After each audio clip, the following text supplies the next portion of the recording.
Games that are self-aware or draw attention to their own nature as an interactive medium have kind of been in vogue the last few years. This is especially true when it comes to games that overtly critique the player for both their active and assumed roles as an influencer over the game's narrative. Though there are definite examples of these themes being explored earlier, in my opinion, this introspective and player critiquing movement really gained traction after the, at the time unsuccessful, but now critically lauded Spec Ops: The Line.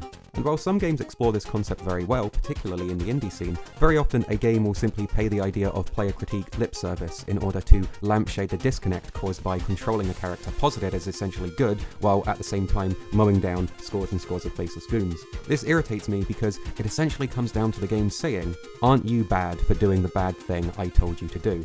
You're no different from me, Blake. How many men have you killed? How many just today? Yeah, sorry Uncharted, I must have missed the peacefully resolve conflicts button during the tutorial.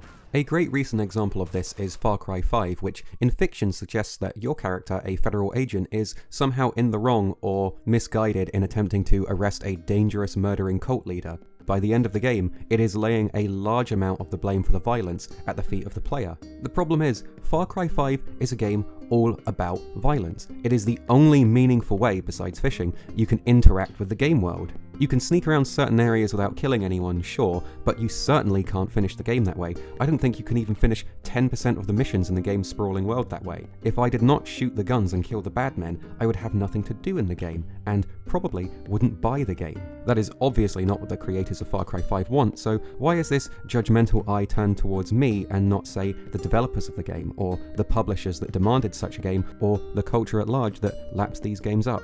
Ambitious and influential as it is, even Spec Ops: The Line suffers from this problem. The game's story relies very heavily on the player using white phosphorus at one point, and eventually judges them very harshly for doing so. But if you go back and replay that mission, eventually you find out there's no other way to press forward. The weight of this decision falls on me, and the game wants me to feel bad for making it, but it's not really a choice I get to make. And when I look back on this, it really highlights how difficult it is to say something about choice in a video game where choice, by necessity, has to be restricted. This is a problem that Nier Automata acknowledges and explores wonderfully. Automata takes place in the far-off future where humanity is locked in eternal warfare with a merciless alien race.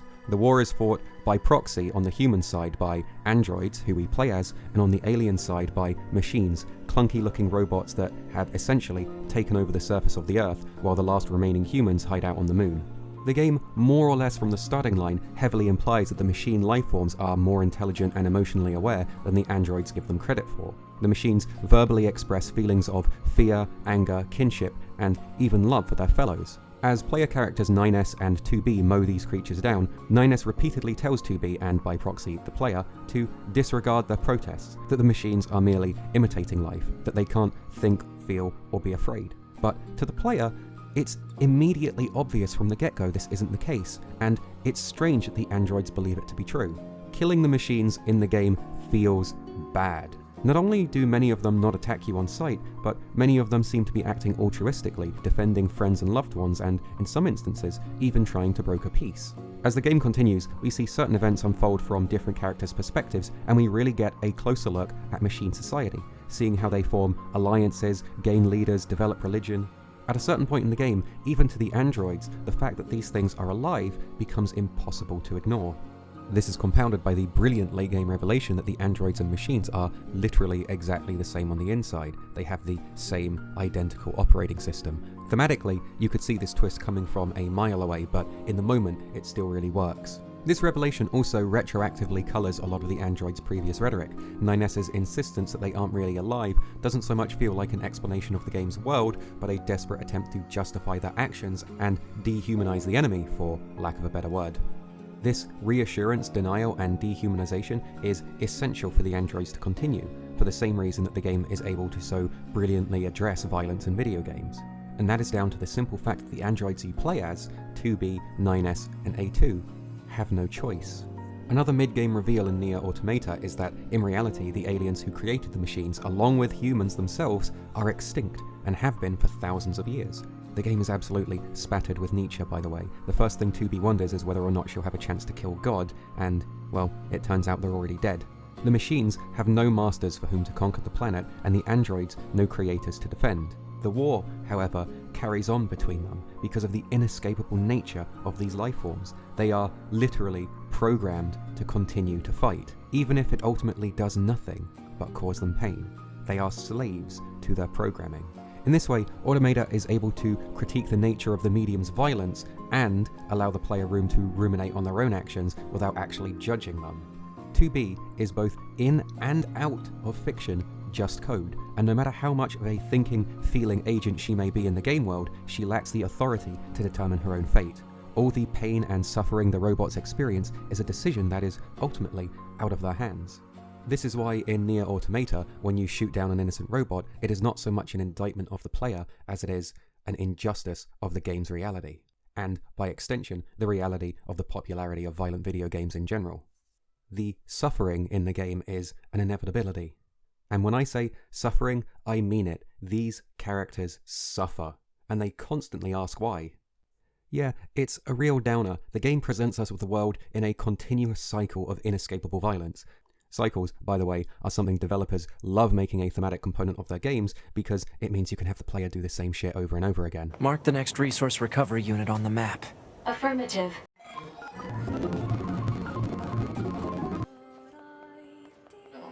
Well, let's go check out this large structural unit. The game feels like a clear continuation thematically from the game that put Yoko Taro, Nier Automata's director, on the map, the original Drakengard. In it, Taro's aim was to highlight exactly how psychologically damaged an individual would have to be in order to be an action game protagonist, to be able to kill as many scores of people as, say, the hero from a Dynasty Warriors game. To highlight this, Taro gave players the most unlikable and horrible party probably to ever grace a video game, including an unrepentant sociopath, an insane murdering cannibal, and a literal paedophile. Drakengard is, in many ways, a very angry game. In Automata, however, Taro seems to have recognized that judgment in this case can't really lie solely upon the characters of these games. The Drakengard protagonist is only half of the equation, with the player being the other. In Drakengard, horror comes from asking us how messed up it must be for a character to be able to do the horrible things they do in a video game. In Automata, Taro is asking us, how messed up is it if they don't want to do these things? The game even implies in a data log at one point that the androids being self-aware is a mistake, as intentionally giving them a consciousness would have been cruel. In this sense, when I play Nier Automata, I don't so much feel like I'm taking control of the androids themselves, so much as I'm taking control of their primary programming, or maybe the robot equivalent of a subconscious. The player is, after all, the one inputting the kill commands in the game.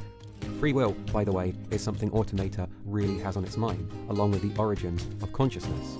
Automata is perhaps one of the most overtly philosophical games out there. I say this as both a good and bad thing.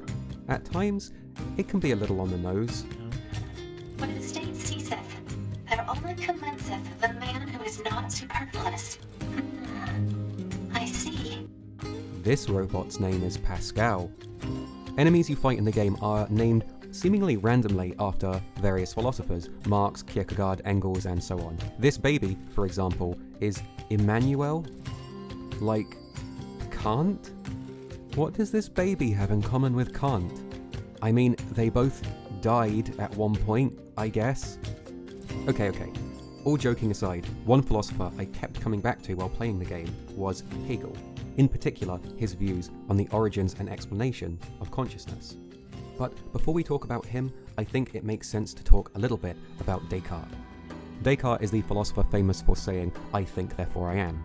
When he said this, it was meant to be his ultimate conclusion to a process he called methodic doubt, an attempt he made to doubt everything he possibly could and seeing what remained.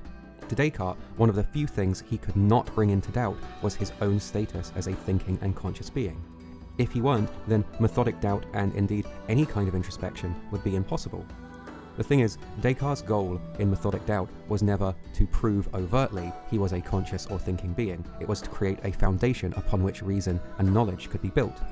This makes it strange to see how often the phrase is co-opted by sci-fi and how frequently it's used as evidence that machines should be treated equally. After all, as a conclusion, "I think, therefore I am" is an overt statement that you cannot know the status of another being's consciousness. This phrase is nowhere to be seen in Automata, however. And in a game that is not afraid to name-drop philosophers seemingly at random, Confucius is this weird orb thing? I think that's intentional. I think Automata posits a more Hegelian view of the mind, which I will now horrifically oversimplify. Please read up on this if you're interested. Philosopher George Hegel thought Descartes a hero of science and thought. However, when writing on the formation of self-consciousness himself, ended up modelling a system that is in many ways opposed to Descartes. Many philosophers before Hegel had agreed on the idea that self-consciousness relies on an individual's ability to recognize objects outside of themselves. But Hegel put forward that other thinking beings are the most important things to recognize of all. It is through awareness of another self-conscious being that a subject must recognize their own consciousness and in turn strive to be recognized by the other. To put simply, self-consciousness is dependent on the understanding and existence of another's self-consciousness. And you can extrapolate this idea much further on its implications on the formation of the self. By the time Descartes had sat down to methodically doubt everything he could, his mind was, in a sense, already compromised. He was not a blank slate consciousness. He'd been immeasurably influenced by other conscious beings, brought up in a society with cultural norms decided by others, being educated in a manner decided by others, studying and being influenced by ideas posited by others, and even thinking in a language and using numbers designed by others.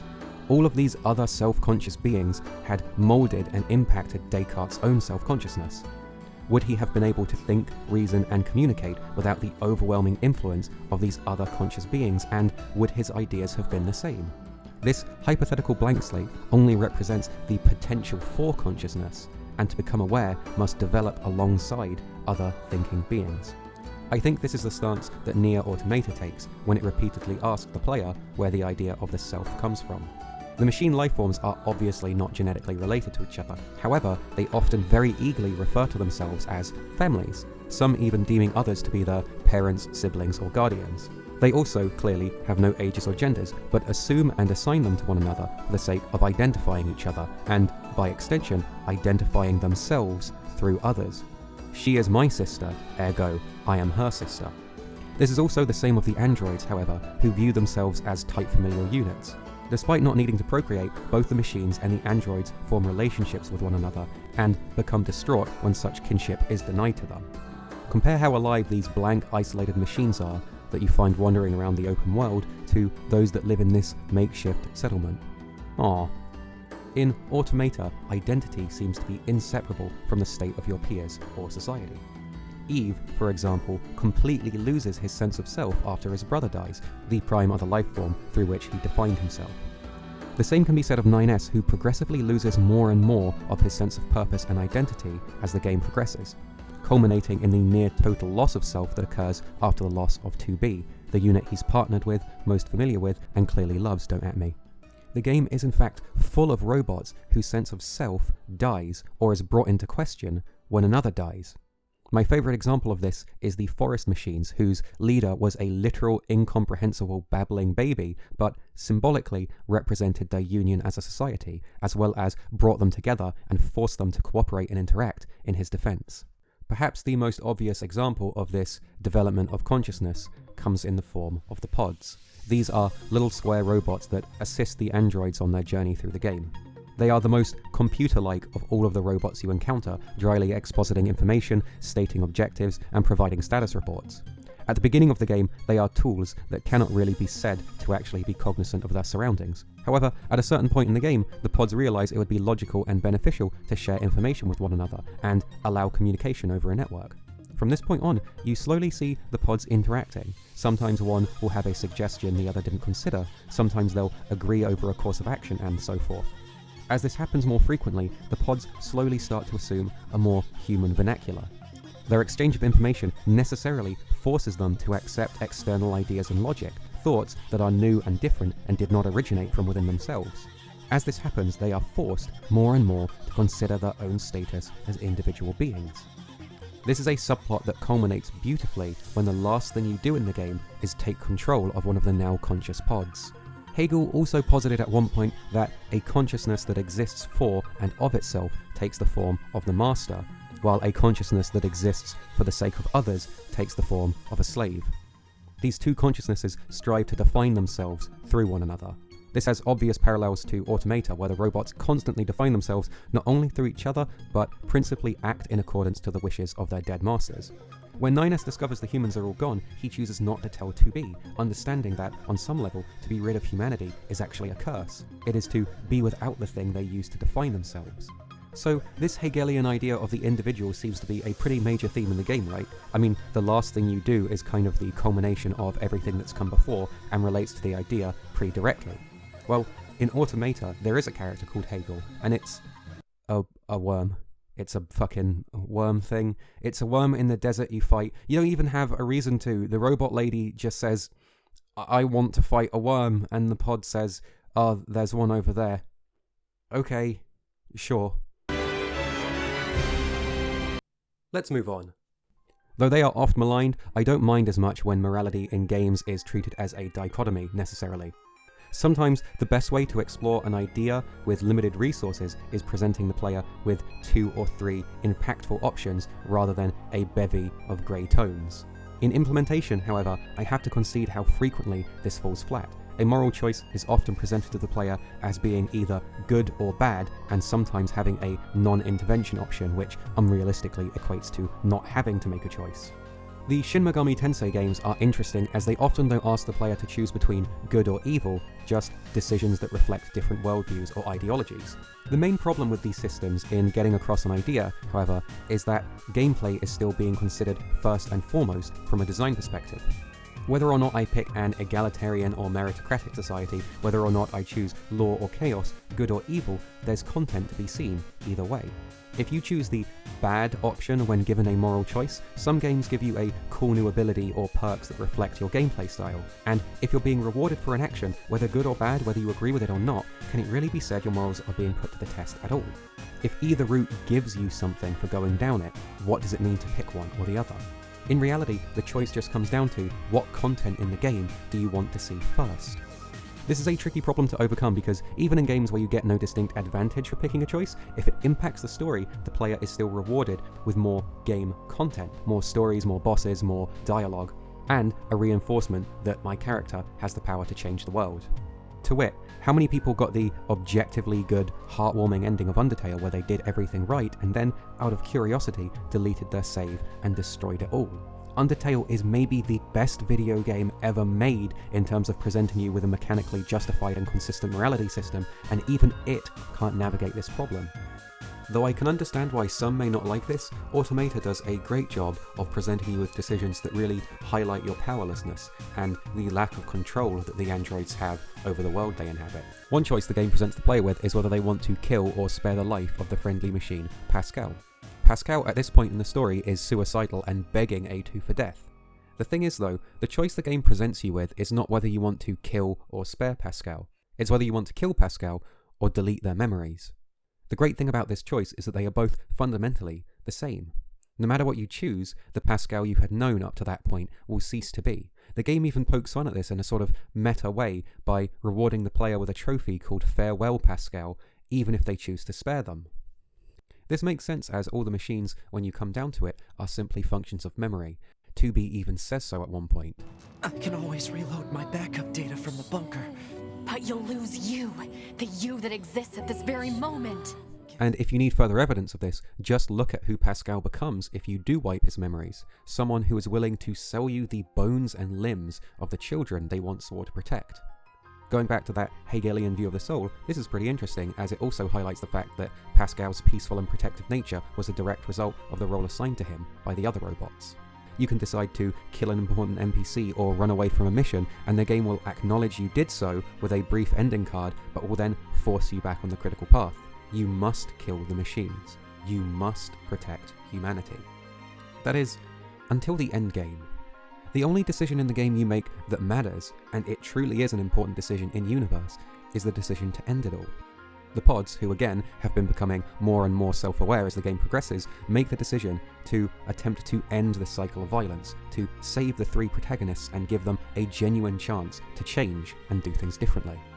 Symbolically, you do this by shooting the end credits of the game. In-world, this is meant to represent the pods rewriting, hacking, and destroying maladaptive code, but what it really means is the ultimate conclusion of 2B's desire to kill her gods. In order to get the full ending of the game, you literally have to destroy the names of the people who wrote the story and designed the world where these characters had to endlessly suffer. And it's damn near impossible too. Finally, however, you're given the option to ask for help. Another player will come to your aid, and for a moment you'll be united in your desire to grant these characters and this world freedom. It's a touching moment to say the least, but its impact doesn't really reach you until those credits are over.